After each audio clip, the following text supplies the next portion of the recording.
One day I'm gonna be everything I wanna be. I don't let it get the most of me. One day I'm gonna be free. I wanna be everything I'm gonna be. My future right in front of me. One day I'm gonna be free. I wanna be free. So let me be free. From the depths of darkness, a voice emerges. A host with a fire burning in his soul. With a heart, steel, and a spirit unbroken. He rides on to his ready to claim his throne. Amidst the chaos and the thunderous roar, insane wheels rise as a force to be reckoned with. Fueled by the power that only metal can bestow. He takes his stand, refusing to submit. Insane wheels hear his battle cry. Metal and mayhem will never die. Originals report he paves his way. Oh, legend in the making, day by day.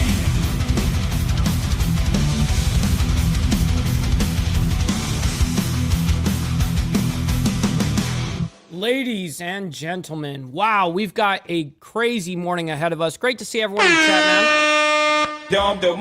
So as you guys can see, we got the title is Hormuz Blockade Tensions, as well as Israel-Lebanon Talks, which should be happening sometime kind of today. I mean, it's kind of just not an indefinite time, but it's happening. And then we have Aviation bill as well. Now, let's go ahead and talk about a chronological timeline of what we're going to be discussing this morning, leading up into current times. This is what we've selected. We got a couple of reps, actually, that are either retiring or stepping away from office because of other wild things. So we got Representative Swalwell to resign from Congress after sexual assault. Yo. And then it says Representative Gonzalez to retire after admitting to affair with staffer. Back to back, boom, boom. Two different representatives. And then we're also going to be hearing from the Democrats in the Senate push for a vote to end the war in Iran. And then we have Middle East latest as of last night. Trump vows to, quote, kill Iranian warships that near blockade. And then I'm sure that you guys have seen our reporting very briefly in the last, basically yesterday, is the little correspondence that happened, or the talk, the shade that was thrown from Trump to Pope Leo. And then Pope Leo is now responding and says he has, quote, no fear of the Trump administration. And then we have a report that came out around 10 o'clock at night, my time. Quote, Whisper Network of sexual misconduct allegations sounded alarm on Swalwell. So that's the first representative in his whole ordeal with his sexual assault case. We're going to find out about that. I actually don't even know the actual details of that yet. We're going to find out together here in a bit. And then we have Marco Rubio, obviously, leads Israel and Lebanon ceasefire talks. It says, now this is just 3 hours ago, mind you, says U.S. Secretary of State Marco Rubio is hosting Israeli and Lebanese officials in Washington, D.C., by the way, in an effort to reach a peace agreement. Wow, that's a pretty big ordeal there. And then we have, as well as Israel-Lebanon, to hold diplomatic talks in the U.S. We actually get to hear a little bit from the Israelis and see what their side of the whole thing is. We have reports. We have a whole bunch of stuff for you guys. All right, so that's what we're looking at this morning. Let's go ahead and do our call to actions real quick, and then we'll get right into the craziness. Make sure you guys hit that like button, double tap that screen if you guys are hanging out with us this morning. I very much appreciate it. It's free to do so. And also what we do Monday through Friday. Hit that subscribe button. And then, of course, we have members only on Saturday morning for you guys, where we don't talk about any of this shit, actually. We try to have a good time and laugh, you know. Now, speaking of membership, please please consider becoming a member. Starting only at $3.99 a month. It's not going to break the bank, anybody, but check it out. This is what allows us to be on these airwaves as well as have these lights on. So thank you guys for becoming members and staying members. Little side note here, follow my Instagram at BallValveTV, where I post everything behind the scenes of not only my life, but as well as the show, Millennial Food Time, breaking news, as well as the campaign trail, man. Make sure you guys follow me over there and direct message me there. It's a great way to get a hold of me one-on-one. And then we have Discord for all of you legends as well, because we only do this live stream for an hour per morning. And then, of course, we like to continue the conversation after the show, of course, with you guys in the IWF. So make sure you guys go in the video description down below for the invite link for the Discord, man. And last but not least, all super chats, super stickers, gifted memberships, and membership signups are, of course, all going to be presented live and shouted out onto the show. But if you guys would like to skip that YouTube 30% brutal cut that they take from your hard-earned cash, by the way, we have these platforms that are scrolling around the screen, and at any time that you guys can donate to those, I get 100% of the proceeds, and I'll read it out loud just like a super chat, man. So we've got our emails up, ready to rock and roll. We're scanning always. Now, real quick, we got Brother Beezer coming in with the 21-month renew. I very much appreciate that. As a member, saying I should be able to catch the whole show today. Nothing like being broken down in a tow truck, waiting for a tow truck. Wow, dude. Well, thank you for the 21 months.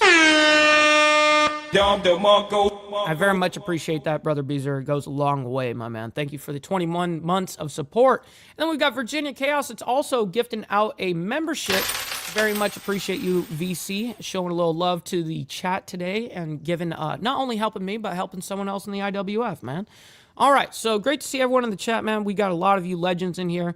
Let's go ahead. I'm scrolling all the way up so I can try to say hi to majority of you guys. We got Pablo in the building as well as Steve Posey. Good morning to you guys. We got Virginia Chaos as well. Let's see. We're scrolling our way down. We got CMC, TNT. Shout out to my man as well as Easy Frank and Cameron. Always appreciate you fellas hanging out with us. We got Charlie Rose. Good morning to you. Good to see you. And happy Topless Taco Tuesday to you and yours. Absolutely. We got Steve Easy in the building as well as Rabbit of Chaos and Carney Vanguard. Appreciate you guys. Also, big shout out. We had Carney and the coffee crew from Motorbomb, Virginia that raided us this morning. So I very much appreciate showing the love to the show, man. That's facts. We got Naomi in the building as well. Shout out to you. We got Abe Dinkus. Good morning, kind sir. Great to see you as well. Hopefully you've been well. We got Gary as well. Good morning to you. We're scrolling down as fast as possible. Sorry, guys. We've got 5150. All of you guys are very important to me, so I try to do my best to say hi. You know what I mean? We got Paddleverse. What's up, Jack? Good morning to you. We got Lick It Up a Poncho. My man, thank you very much for hanging out with us this morning. Also, I received your gift in the mail yesterday. How thoughtful. Got a badass shirt of yours as well as a card, man. I very much appreciate that for considering me for my birthday. All right, we're scrolling down. We got Jessica. Great to see you in here, Alleged. Great to see you. Hopefully y'all as well on the Facebook side of things. All right, let's go ahead and get right into the craziness. We got a lot to break down this morning, as you guys know.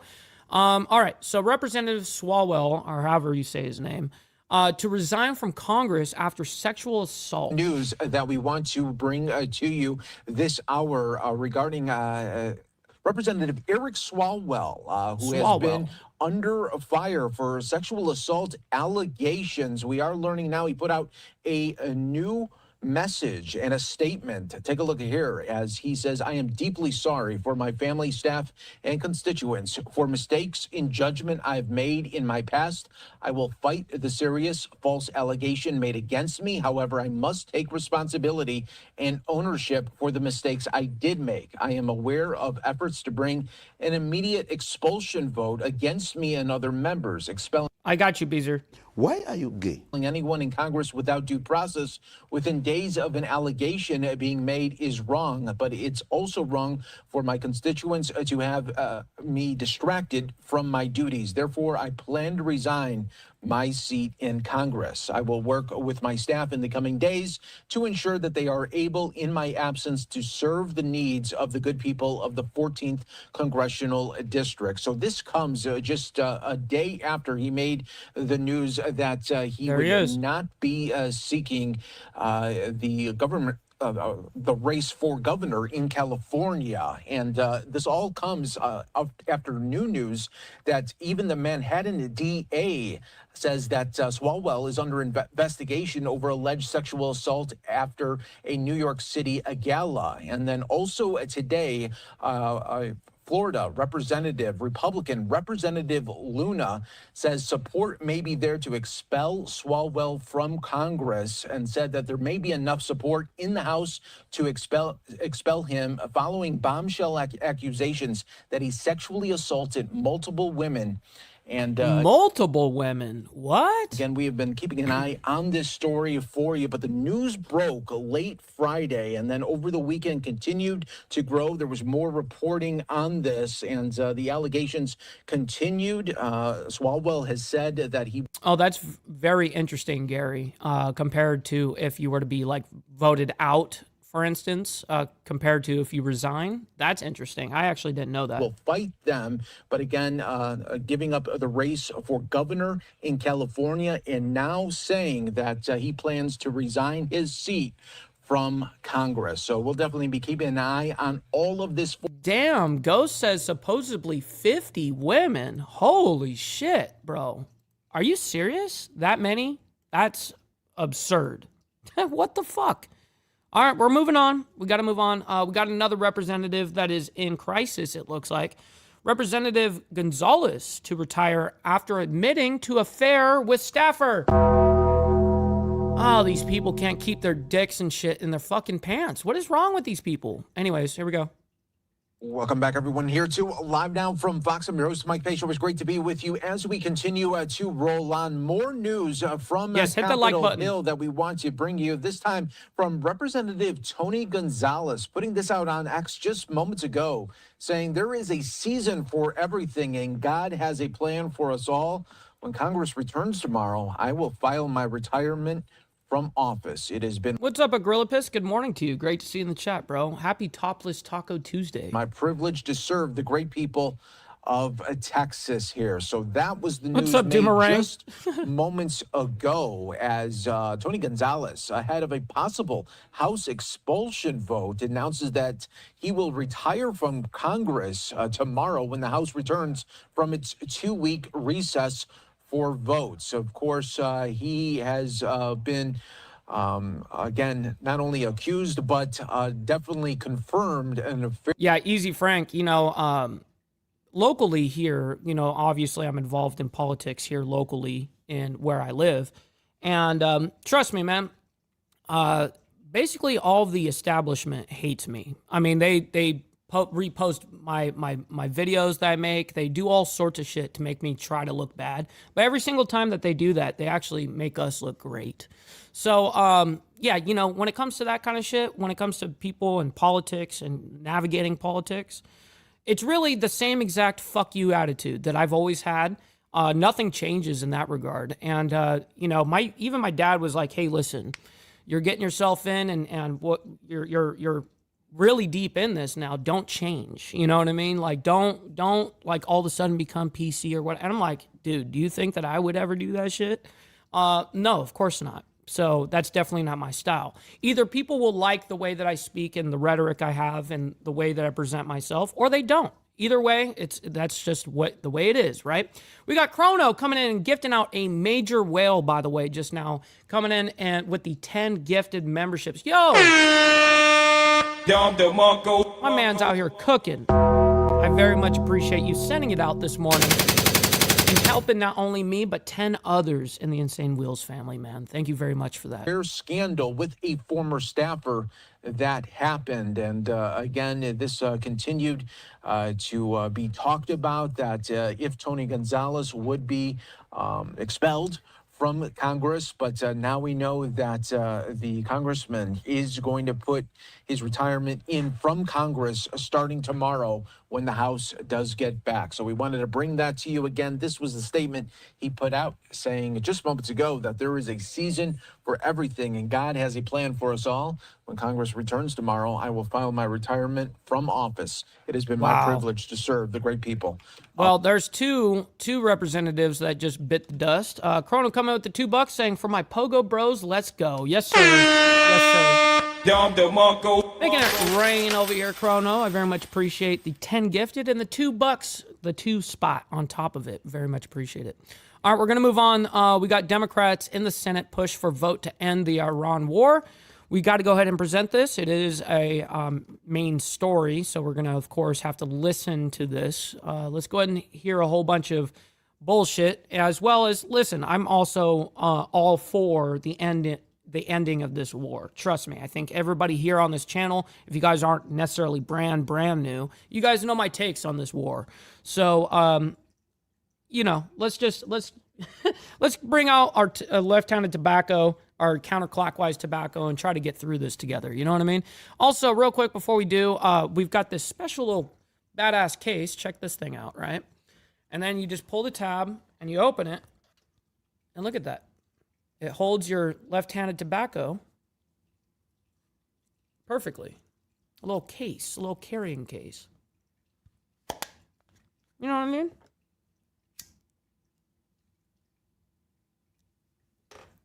All right, now we're ready to rock and roll and deal with this shit.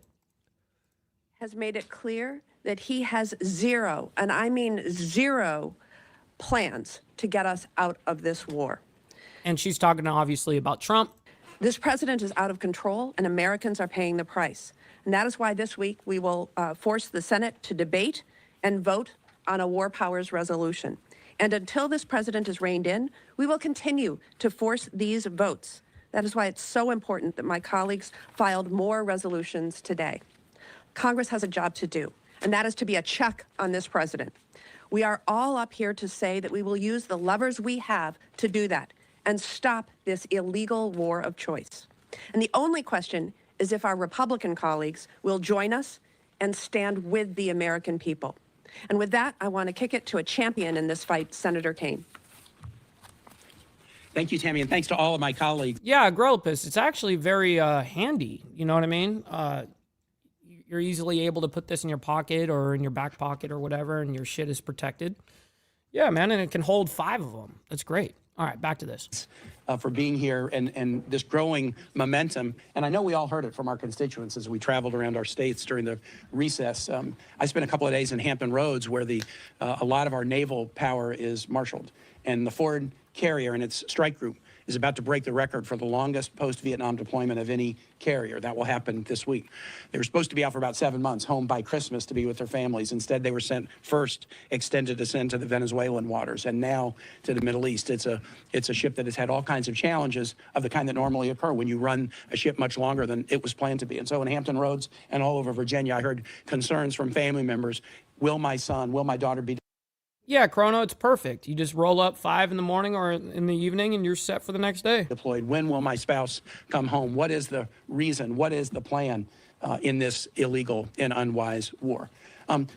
Talk about a Grillipus. Actually, I got it as a gift. Let me see if there's a logo, or there is a logo on it, but I don't know. I don't recognize the brand name on it. Damn it.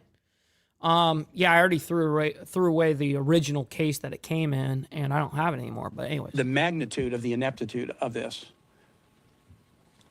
The vice president attempted to do a negotiation in Pakistan, and when he finished, and there was no meeting of the minds, he went to a microphone and he said, "We can't allow Iran to have a nuclear weapon." This was an administration that took a deal that was controlling Iran's program and tore it up.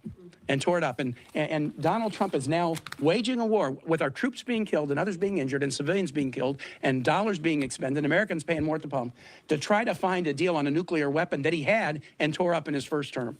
Let me read a sentence from the first page of the deal that Donald Trump chose to tear up.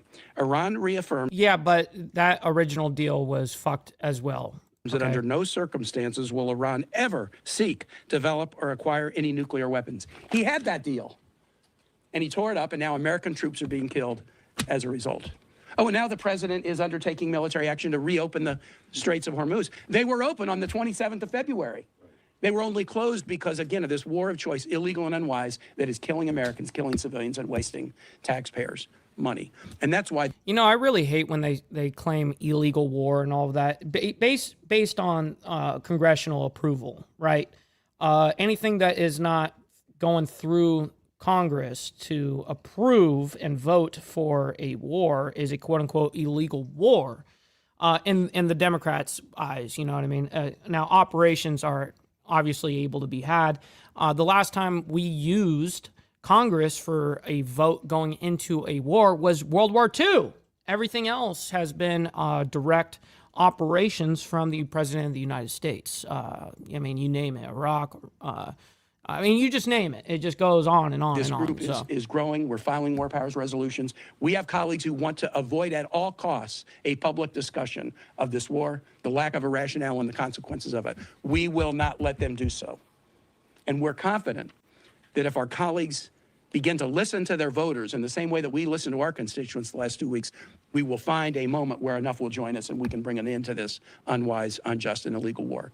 And now a colleague who's been working on this for long before this particular war started, the important... Oh, we got to make a huge pause right here. We got another whale coming in by Agrillipus, by the way. 10 gifted memberships. Yo, this is humongous. Thank you very much for sending out the 10 gifted, man. Definitely goes a long way. Making it rain. Making the shit rain in the chat, man. Thank you very much for that. Role that Congress needs to play before we go to war. Chris Murphy. Epic. Thank you very much, Tim, for your tremendous leadership. So listen, we're going to have a debate and a vote every week in the United States Senate until either this war comes to an end or our Republican colleagues decide to do their constitutional duty. The Senate Foreign Relations Committee has still not had a single open hearing on a war that has cost more than a dozen American lives, that is devastating the American economy, that has led to the outbreak of crippling regional conflict and is costing tens of billions of dollars. That is absolutely extraordinary. We have 6 new colleagues who are announcing this week that they are also filing resolutions of disapproval, which means we have lots of resolutions teed up to continue to make sure that we have this debate and this vote. That's right, Doomerang. We got all the, whip them out Wednesdays, Thirsty Thursdays, Fuck It Fridays, Felony Fridays. Oh, man, we got it all linked in, bro. On the Senate floor. I think Senator Kaine is right. As this war grows more and more unpopular, as the cost to regular Americans gets higher and higher, as this president's incompetence grows clearer and clearer, it is going to be harder.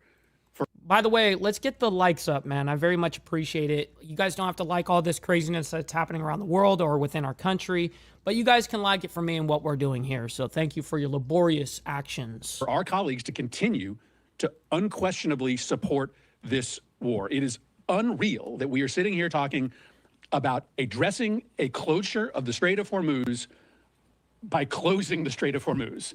It sounds like it's out of a comedy, a science fiction movie, but America sees this for what it is. This guy is a retard. I mean, I don't necessarily even agree with everything that's going down, but this guy is an absolute fucking asshat. It is a war of choice that is costing American lives and American treasure. So what we're here to say is just very simply, if our Senate Republican colleagues won't do the right thing and have a debate and a vote, our numbers will grow, and we will continue to force this debate every week on the Senate floor.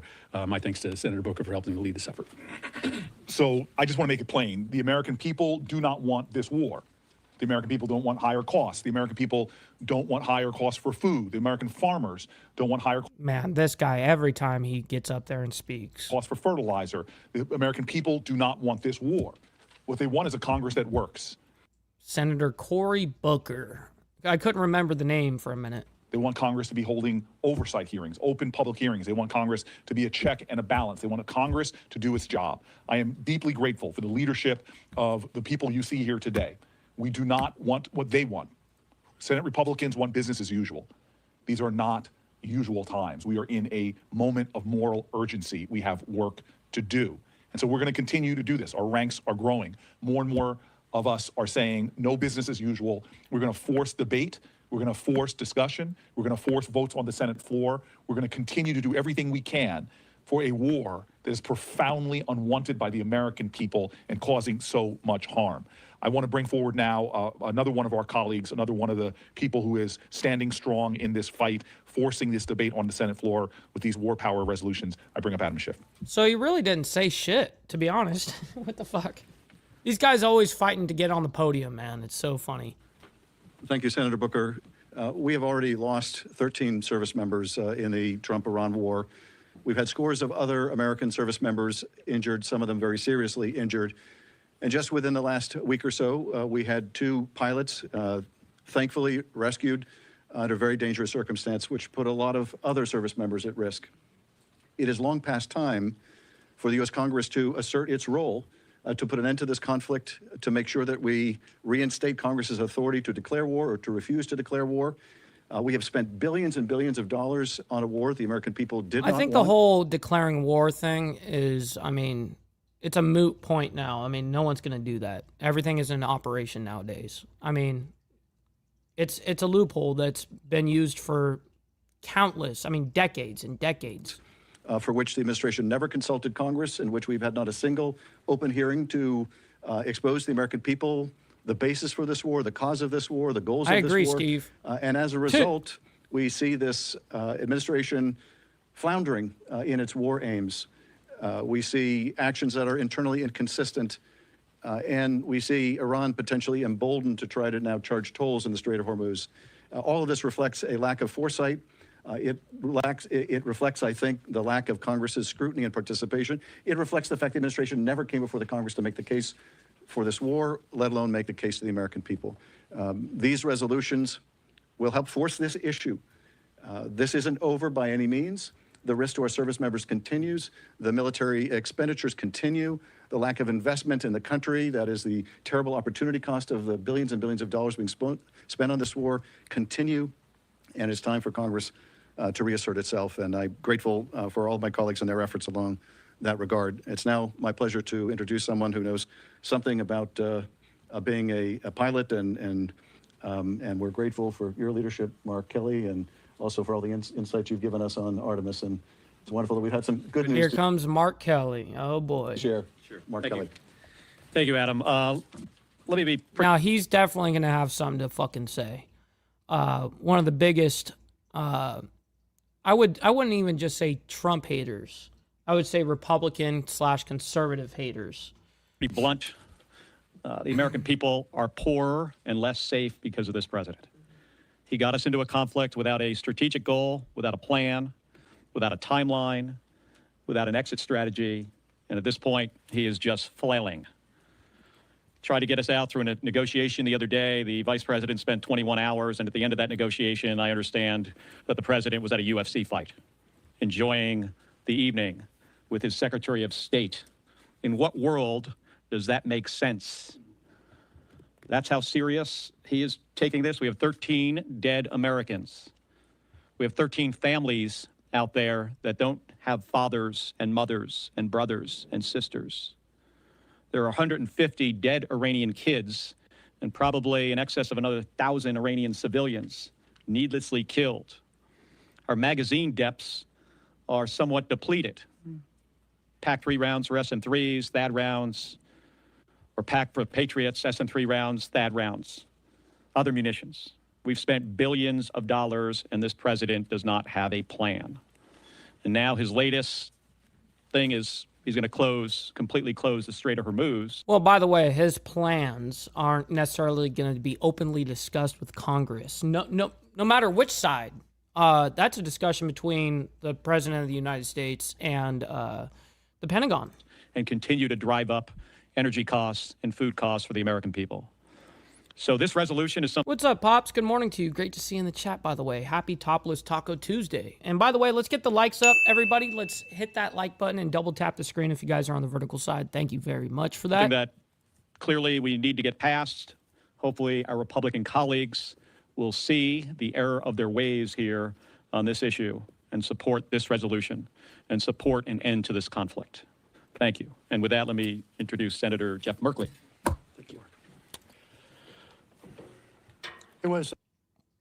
I'm going to go ahead and allow him to speak, and then we'll move on. Madison, writing to Jefferson, who said the Constitution supposes what the history of all governments demonstrates, that it is the executive, the branch of power most interested in war and most prone to it, and thus the Constitution has accordingly, with studied care, put the question of war in the legislature. There is perhaps no example better. Hey, appreciate that, Dutch Carp, by the way. Very much appreciate it. Supporting the wisdom of our founders than Trump's unauthorized war in Iran. The nuclear materials, buried deep underground with no morning, potential No. strategy for extracting them. The hardliners strengthened, the reformers weakened, and as my colleagues have emphasized, blood and treasure of the United States, and the lives of more than 1,000 Iranian civilians. So the War Powers Act created a mechanism, a stop sign, for Congress to say, we stand with the Constitution. We took an oath to the Constitution. We support the vision of the Constitution, which is to say, Mr. President, you want this war, you have to come and get authority. So each and every time we vote, and we're going to be... But they don't. So again, Congress is not involved in any of the war discussions to be real. If anything, that's a heads up from the President of the United States. And it's irrelevant of what president it is. It's just the way that it's been laid out for decades. It's a conversation between the President of the United States and the Pentagon. So anyways, we're going to go ahead and move on. We've got something here. This was yesterday evening. Trump vows to, quote, kill Iranian warships that near blockade. Now, obviously, we reported yesterday about the beginnings of the blockade and what the threats are. Now, here's the update, essentially, from that. But to talk a little bit more about where we're at right now in the war, I want to bring in my And we're not even going to play this whole thing. We're going to go ahead and get a little bit from this Major General over here, Bob Dees, and then we'll move on. Has to help break it all down, everyone. Please welcome retired Major General Bob Dees. He served our country for 31 years in the U.S. Army in a wide variety of command and staff positions, including commander of the U.S.-Israeli Combined Task Force for Missile Defense. Great to have you on. Thanks so much for joining us today on Live Now from Fox. And first off, you know, it seems like we're in this holding pattern right now in this war as they try to work out a deal. But what are your thoughts right now on the initial ceasefire that we are seeing? Yeah, well, thanks, Mike. Good to be with you and your viewers. Holding pattern is perhaps a perception, but I know that behind the scenes, the military folks on the military element of national power are working really hard to set the conditions, get forces in place, be able to... What's up, Annabella, over there on the Facebook side of things? Great to see you, by the way. Happy Topless Taco Tuesday. Anticipate the next move should the president direct in this blockade, a lot of moving parts. So yes, it seems to be everybody's standing still, but there's a lot of, at least on our side, I know a lot of actions happening. We're not talking about declaring war, you fucking dense fuck. We can do operations all we want without congressional approval. Dumb fuck. Anyways, back to this. And no doubt on the Iranians retard. as well. No, that is great insight there because, you know, from the perspective of really the perception of the public, you would think, okay, it's just, maybe at a standstill, but really a lot of work being done from our military folks.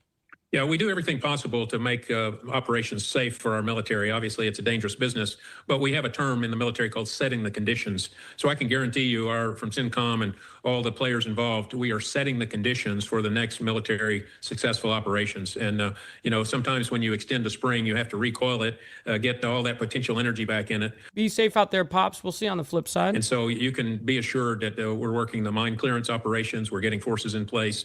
We're considering alternatives, branches and sequels of whatever might happen. And is the worry that Iran... Real quick, before he asked the question, before Mike asked the question, we got Sterling Wheel in the chat, by the way. Good morning, kids from St. Mary's, Georgia. Great to see you in the chat, bro. Hopefully you're enjoying your Topless Taco Tuesday as well. And the regime just wants to continue to elongate this and really kind of maybe just continue to try to say, you know what, we may want a deal, let's talk about it, but really they don't have any concrete plans of wanting these 10-point plans or 15-point plans in place? Yeah, well, Mike, I firmly believe that. I mean, we've been doing this for 47 years, and the reality is that they've elongated all these negotiations and never come to a reasonable point. So, yes, I think that's happening again. My major concern, obviously, in addition to the nuclear and the missiles and the spreading extremism, is the Iranian people themselves. So the longer this drags out, the more the Iranian regime has the opportunity to suppress their population, to kill 45,000 more if we don't operate with some sense of urgency. And it seems like if President Trump doesn't feel like it is going anywhere, that it seems like he would be the one to really say, okay, you know what, we are going to start up the strikes once again. He said that he would do it before, and it seems like if he doesn't get his way, that things could go that way. Yeah, well, I definitely agree with that. And I'm not sure that he would You know, Roberts, there was a famous ranger that said, never go back the same way you came. And so I don't think the U.S. Annabella, Hershey's doing great, by the way, to give you guys the answer of that. Pattern in the next week What's up, is Big going to Dan? look Good like morning. the past week or 2 weeks or 3 weeks. I think there's going to be different levers of pressure to be applied. And then you also have to recognize there's many elements of national power, military only being one, economic is another one. And so this blockade of the Hormuz Straits is really an economic lever that the president is pressing in on hard now on Iran. Speaking of economic lever, we got Mr. Major General Bob Dees letting us know. Here's an economic lever for you guys. Let's go ahead and get the money part. All right, just get the money part done. Give me money. Money me. Money now. Me a money needing a lot now. Now that is actual factuals. Denied. All right, back to this. And then indirectly on China. Yeah, and that leads me to my next question. I think it's a great segue. When the pressure right now on this blockade to Iran and others like China, how long could China really wait out this blockade, would you say? Well, that's a good question. I'm not sure anybody knows that, but what we do know is that this blockade will be very costly to China economically. As I understand, roughly 45% of Chinese oil comes from Iran, and that is sanctioned oil. So it's a lot cheaper if China has to pay the. I didn't know it was that much. I thought it was that much for basically the Middle East. But interesting, specific from Iran. The full market price of oil, and there's less of it, and there's some risk associated with obtaining it. All of that's bad for China. And right now, it's... All right, so we're going to go ahead and move on from there. We got Pope Leo. As you guys know, yesterday on the show, we were reporting on the words that were exchanged between basically Trump and talking about Pope Leo. And now Pope Leo has responded a day later. Pope Leo says he has, quote, no fear of the Trump administration. So let's go ahead and bring that up. And what I always say as well is we need to be embracing our fuck-ups. Don't beat yourself up over past mistakes. You are going to fuck up again in the future, quite possibly in a most spectacular fashion. Why worry about yesterday's fuck-ups when you have tomorrow's fuck-ups to look forward to? You are a fuck-up, and fucking up is part of your growth process. Embrace the process. Embrace thy process. You know what I mean? You know what I mean? All right, so let's get back to this here in a sec. Oh, I haven't even shared the damn screen. All right, so let me go ahead and bring this up. And 3, 2, 1, bam. Classified Robert Barron supports you and your policies. He praises you for defending religious freedom.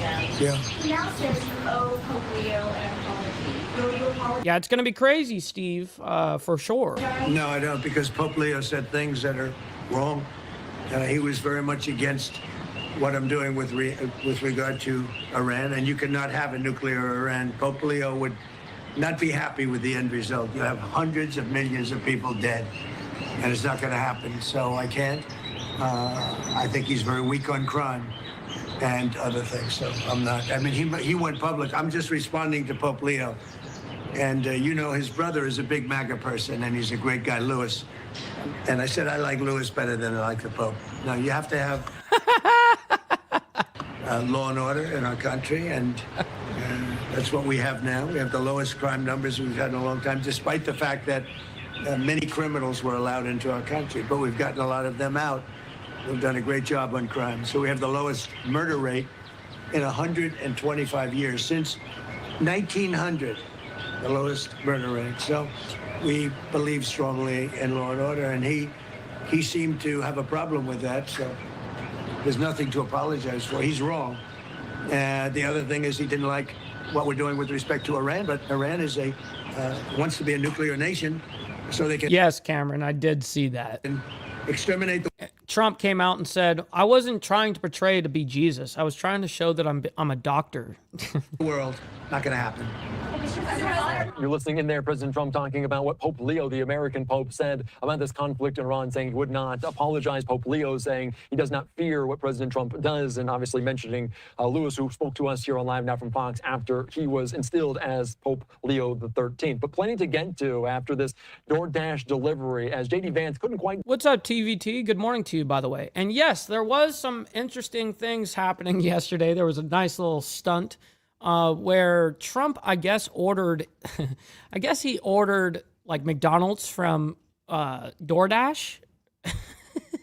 And then like DoorDash grandma comes over, you know, perfect timing. We got DoorDash grandma.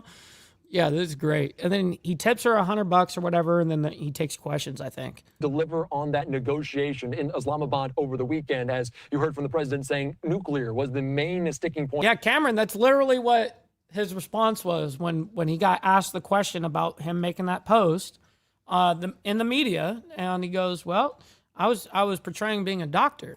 Of this negotiation. Not A live Jesus. look right now there in Washington, D.C. at the White House. It was now early on Monday. Those Iranian ports are blocked. U.S. President Donald Trump saying they're also blocking the Strait of Hormuz. Let's bring into the conversation right now Sophia Kai, White House correspondent for Politico. Sophia, thank you so much for joining us here on Live Now from Fox. Now there's a blockade. What's up, Josh Phillips, my man over there on the Facebook side of things. Good morning to you. Great to see you, by the way. Of an already blocked Strait of Hormuz. What is President Trump's endgame with this move?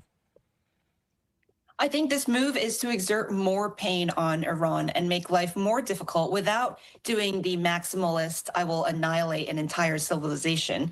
I think Trump is saying he's still hoping that the Iranians will come back to the negotiating table. Today we heard from him. He said that the right people called. He was pretty vague in what those conversations looked like. He seemed to imply that the Iranians reached out saying that they still wanted to talk. I think President Trump and J.D. Vance are both very clear that the Iranians have to agree to all of the points that were set forth this weekend. How much is different privately versus publicly? Because on Fox News. What's up, Lappy? Good morning to you. Great to see you in the chat as well. Good morning. Tonight, Vice President J.D. Vance said they moved the goalpost, the Iranians did, about the Strait of Hormuz, about some of these kind of negotiating the points, the 10-point plan. Will there be negotiations in the future? How might it look publicly versus privately behind closed doors? I think there's a lot of bluster publicly, but even in By the way, good morning, Shyla. Appreciate you hanging out with us this morning. the public statements, if you read between the lines, you'll see that both sides acknowledged that a lot was in fact agreed upon, even though they failed to come out with lasting peace in Islamabad this weekend. President Trump said that there were points that they both agreed to, although nuclear was not agreed to. And Iran said that they were, quote, inches away from a deal. And so behind the bluster, I think there's still a willingness to continue conversations. And that's what President Trump is. Yes, and I noticed that. And welcome in. This is what we do Monday through Friday, by the way. We only go live for an hour. We basically consolidate all of the world news, geopolitics, shape-shifting of the world into a single hour per day, and then members only is on Saturday, where we don't discuss any of this shit. We actually have a good time. We try to have just pure laughter. Just shit like that. You know what I mean? But nonetheless, yes, this is what we do. So make sure you guys hit that subscribe button. Is pursuing still. And those economic pressures might impact Iran. How much willingness is there on that nuclear capability point? Because that's a red line for the United States. Iran, can they and will they eventually compromise in any regard?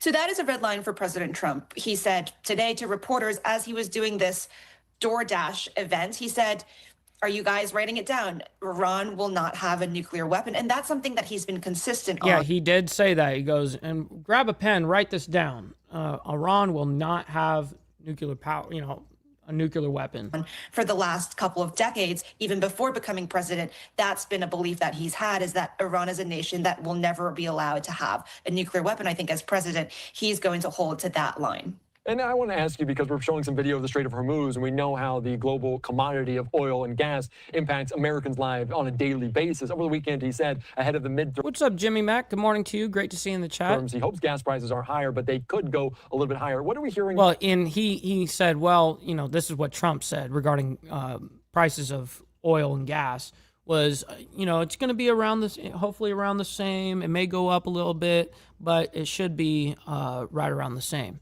Now, I look at it on a geopolitical level, right? You guys see what I do every single day. On a geopolitical level, I look at it and go, it's not going to stay the same. I mean, I'm sorry to give you guys bad news, but I'm not going to tell you guys that it's not going to be. Look at this. This is what we look at right here. This is the Strait of Hormuz. No passage is happening right now, as you guys can see. Every dot, every triangle on here, whether it's green, that means that a ship is moving. And if it's red, that means it's stationary. It's usually anchored at that point. Anyways, So, on this map, it's interesting because the red is because these are moving in the shipping lane. So I don't understand why they're showing red. But nonetheless, whatever.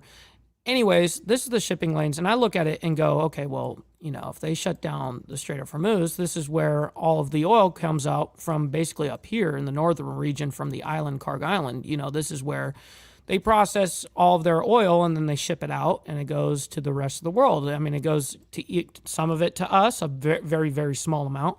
Most of it, of course, going to China and all that whatever shit. But then, of course, up in Europe. So this shipping lane down by Yemen, which is owned by basically run by the Houthi rebels, they can shut this strait down at any time. And they've already threatened to do that during this war. And they have the ability, just the firepower ability to be able to have an issue over here. So then all of our shit going into Europe is going to be jeopardized. So they're trying to figure out another way around, but there is no other way. I mean, you'd have to literally go all the way around Africa.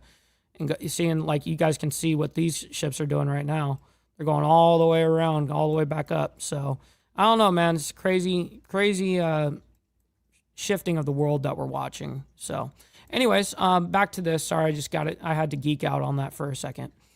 All right, we're bringing it back up to this whole discussion real quick. We'll allow this question to finish and we'll move on. The fact that U.S. citizens paying a little bit more at the gas pump, is he concerned about it? I think he is. And I can tell you that his chief of staff, Susie Wiles, is also very concerned.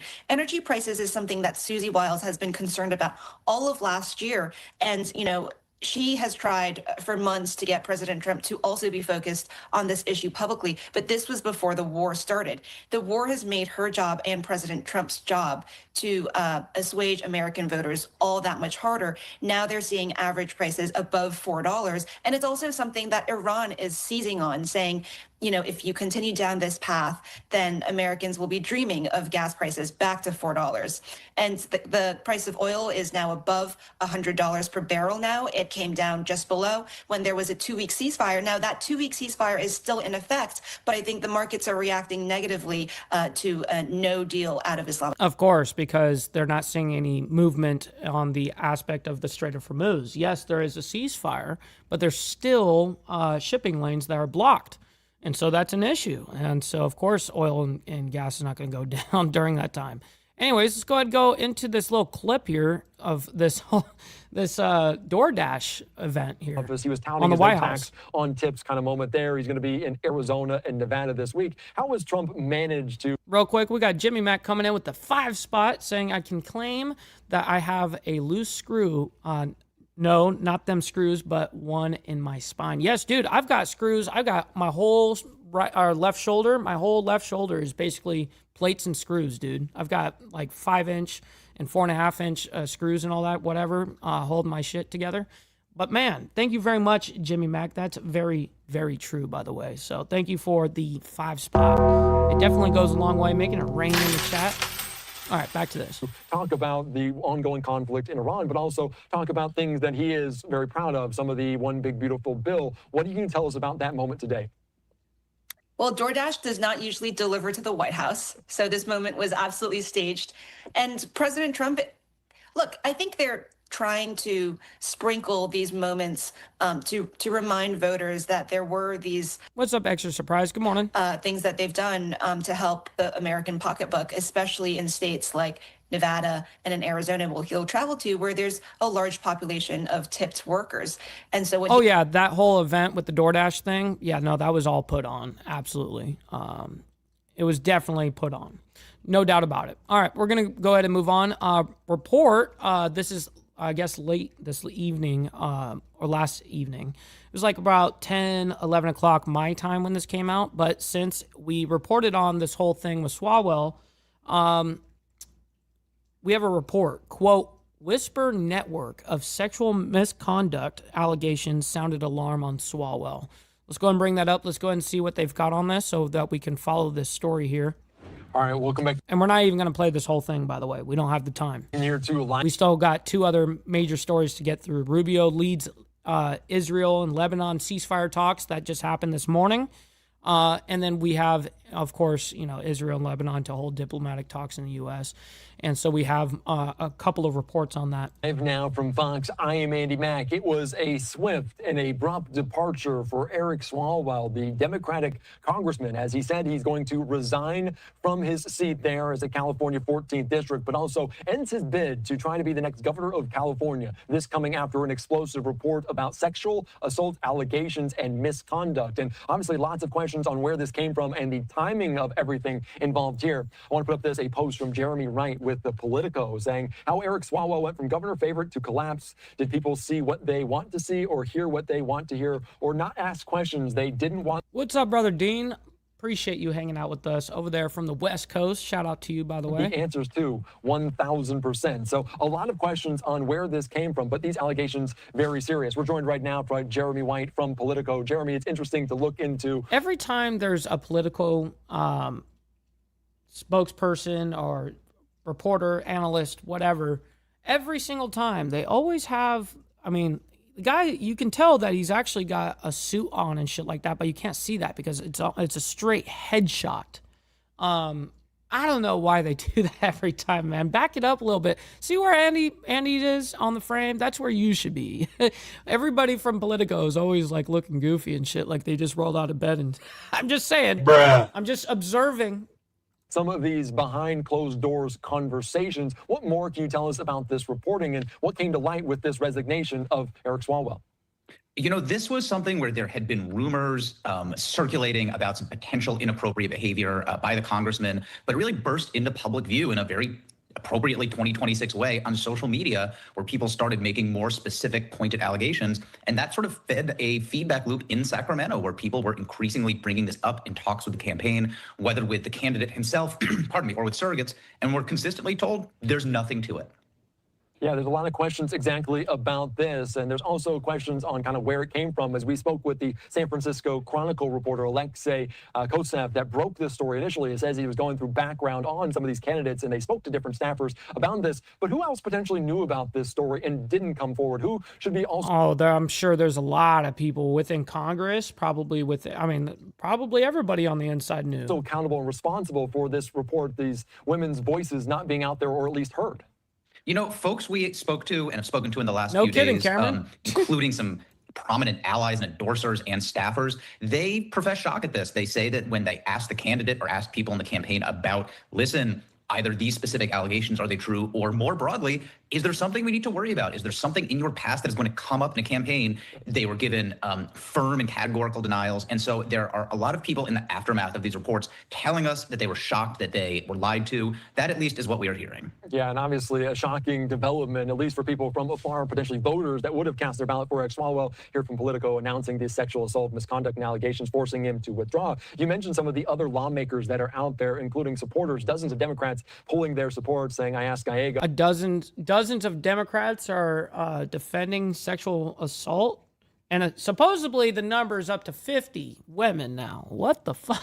So how he'd respond to people questioning if he knew Swalwell's behavior, given how much time they spent together. They said, the quote, the man led a double life. He said, for many, more than 20 congressmen, people that have served with him for a long time, saying, well, we have no clue. Oh, that's cap. That's them over there pretending like they don't know. I didn't know. I didn't see nothing.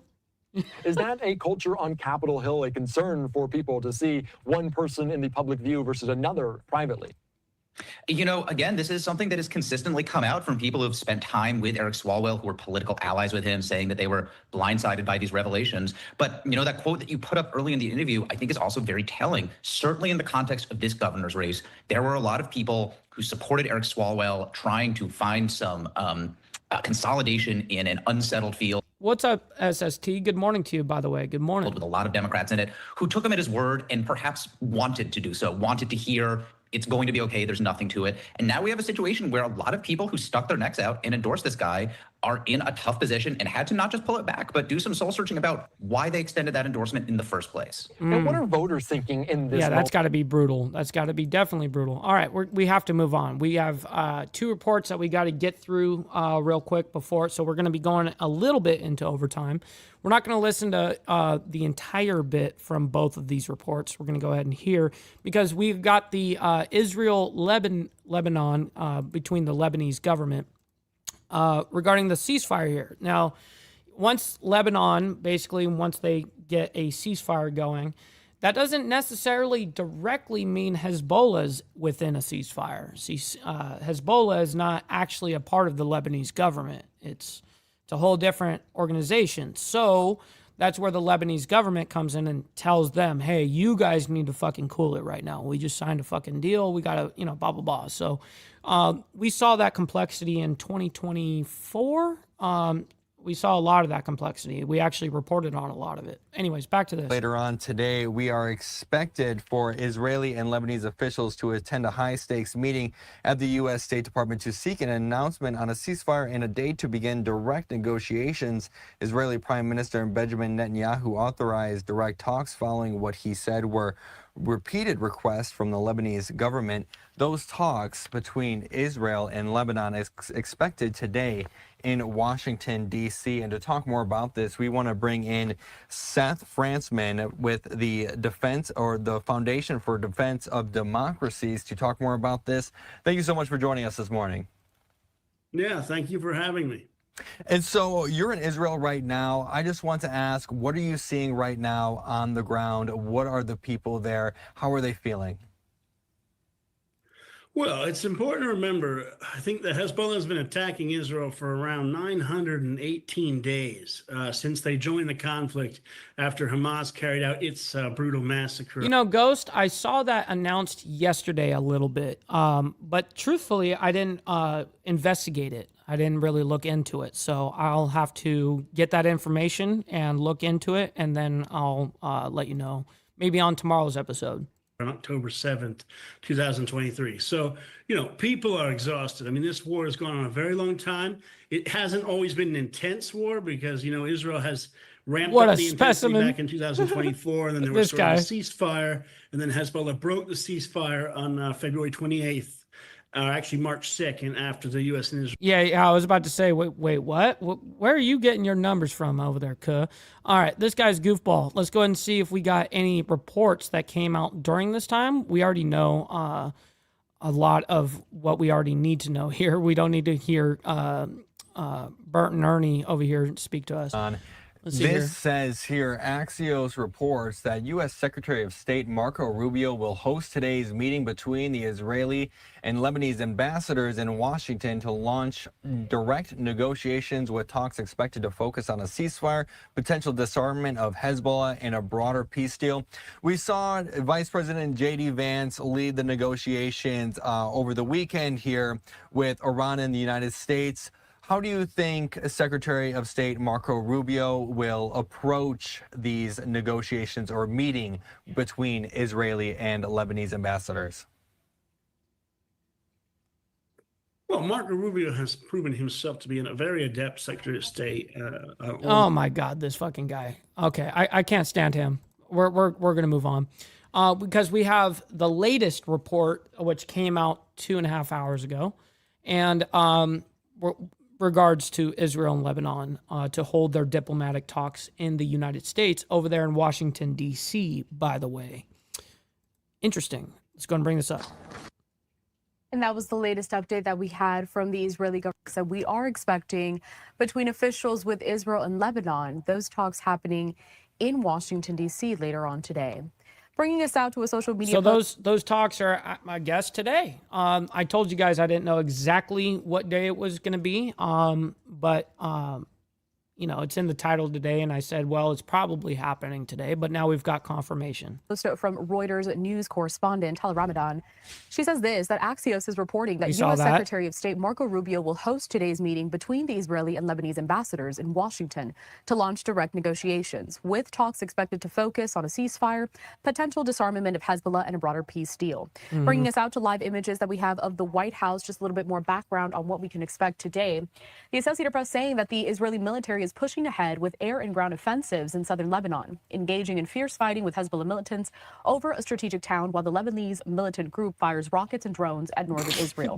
Also, a senior Hezbollah official said it would not abide by any of Yes, and he's got tater tots too. You know what I mean? In the other pocket. agreements that may result from direct Lebanon-Israel talks set to start today in Washington. A lot to discuss, so joining us next into the program live is going to be David Daoud. He is a senior fellow with the Foundation for the Defense of Democracies. He's joined us before, and he is following all of this very closely. David, good morning. Good morning to you. David actually does a somewhat decent job, you know, reporting on these things. So let's go ahead and hear Start it. with really an overview of what we can expect. Given the fact that over the weekend we saw some of these talks between the U.S. and Iran break down, and today we're seeing very rare talks between Israel and Lebanon. I just want to start with the fact that And that's happening in D.C. already we're hearing such conflicting stances from both sides with what they hope to accomplish. So where would these negotiations even start? That's a good question. I think we have to take into consideration that it's a very different dynamic between Israel and Lebanon than between the United States and Iran. There's not a direct war between Israel and Lebanon. Lebanon has declared Hezbollah's military activity, which is the party engaged in war with Israel, to be illegal. Oh, wow. That's definitely something that I actually didn't know. Usually it's kind of like the turn the blind eye will allow you to do it. We won't enforce anything. But it's a little different when they make it legal and the government says, hey, your army now is going to be used. And we say it's legal. Wow. Didn't know that part. As of March 2nd, it is, as of February of 2025, Hezbollah, the Lebanese government has deprived Hezbollah of this cover it has so long given it as the resistance organization, the kind of the resistance organ body of Lebanon. So there's not a direct confrontation. At the same time, there is to a certain degree, right? The Israeli war is happening in Lebanon, and the outcome of the talks are going to depend on goodwill from both sides and what both sides can deliver. The Lebanese or the Israeli demand is not to return to the status quo ante, because this isn't the first ceasefire amidst this war, right? This is the same war as I've been emphasizing in repeated interviews that started on October 8th of 2023. It's not a new war. And there's already been a ceasefire that went into effect on November 27th of 2024. And this government... Right. And that's what we were talking about with the Israeli slash, well, it was actually with Lebanon, the Lebanese government, the ceasefire back in 24. And we actually reported all of that as well. Crazy times. Under Nawaf Salam and this president, Joseph Aoun, have been in power for the most of that period. And what they've offered is a lot in the way of encouraging words, but very little to nothing in terms of actions against Hezbollah. So the Israelis are going to demand something different this time in exchange for a cessation of hostilities, whatever that looks like. I don't know if the Israelis are going to accept a situation where they completely stop attacking Hezbollah. Maybe their ideal is to return to the situation that prevailed for those 15 months prior to the renewal of the conflict. Conversely, on the Lebanese side, for the Israelis, again, this on the one part entails continued operations, for all intents and purposes, attacks in Lebanon, perhaps military presence and occupation.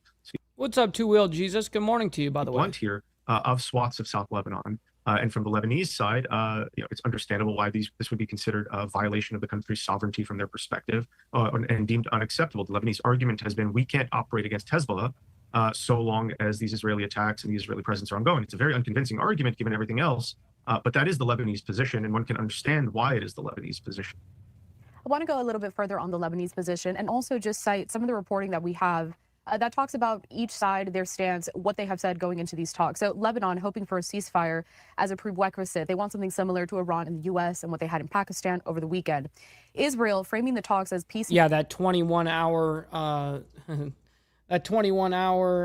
negotiating that led us to nothing. Negotiations with Hezbollah's disarmament as a priority, something you mentioned during that first answer there. Israel did not mention anything about a ceasefire or withdrawal of its forces from southern Lebanon.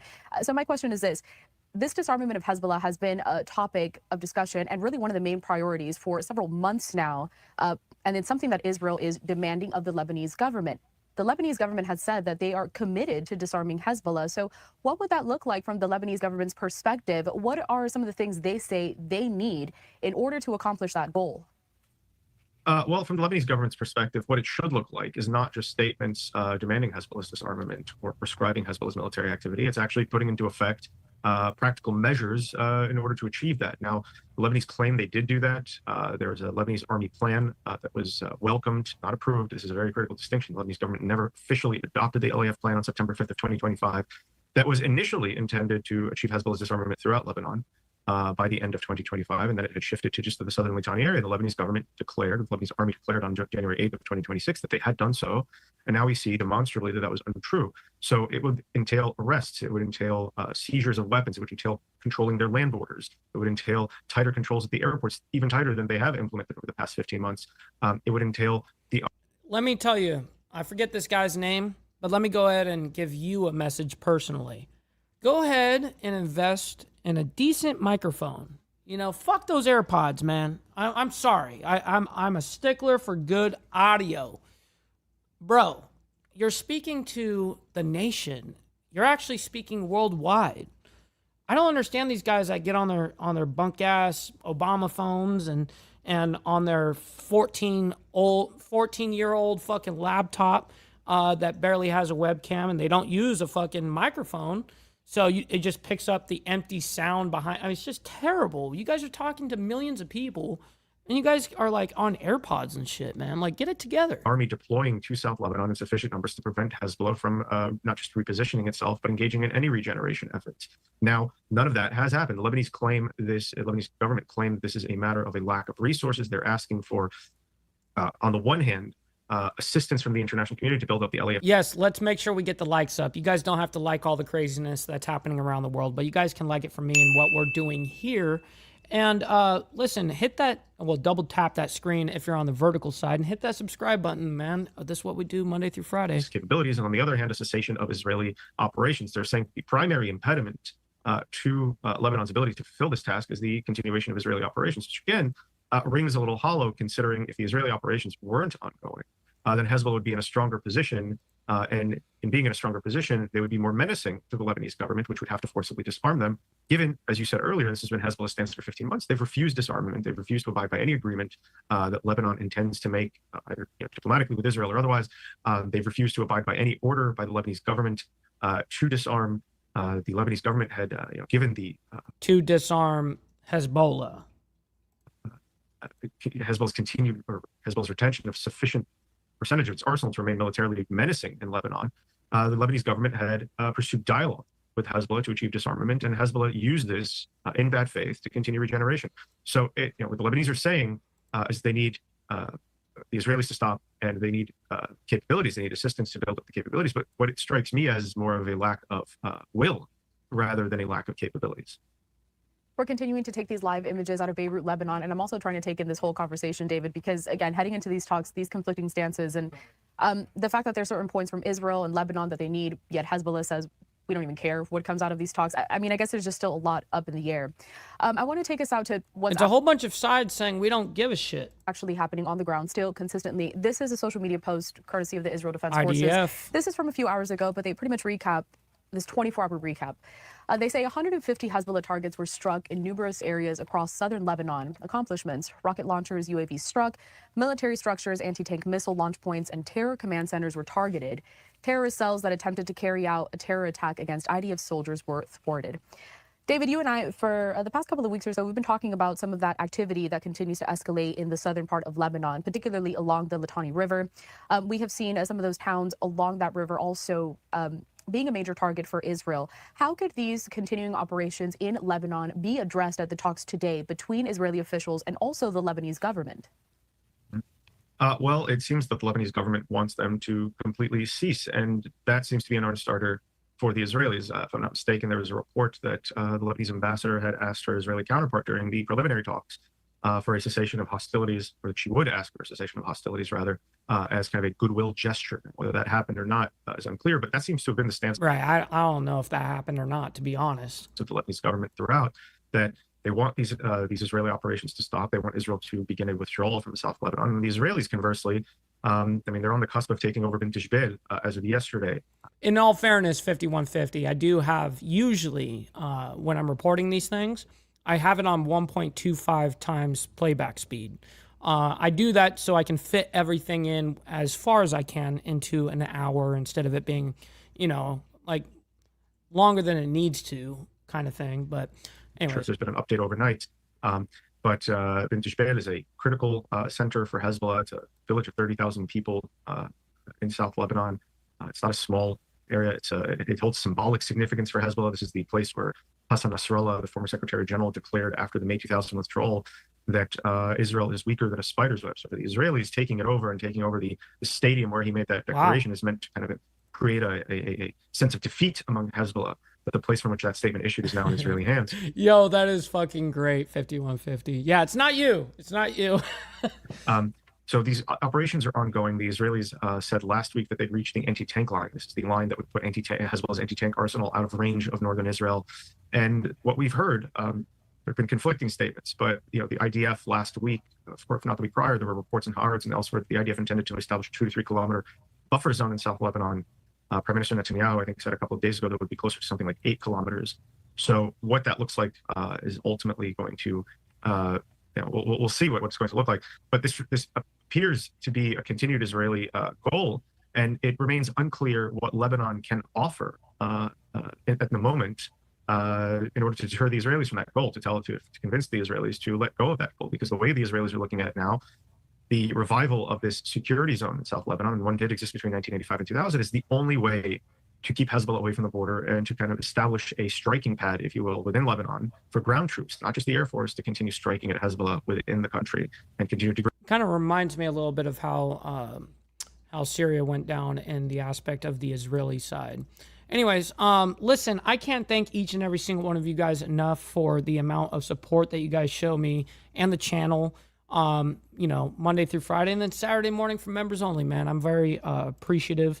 And listen, so we're going to be back tomorrow morning for more of the world's madness as we continue down this truth-seeking adventure, of course. And listen, stick around. We're going to be rating our buddy, Chaotic Truth. He's live right now, so make sure you guys let him know we're coming through with the Mike Ball raid. All right, much love, honor, respect, everybody. God bless everyone. We'll see you guys very soon. Take care of yourselves.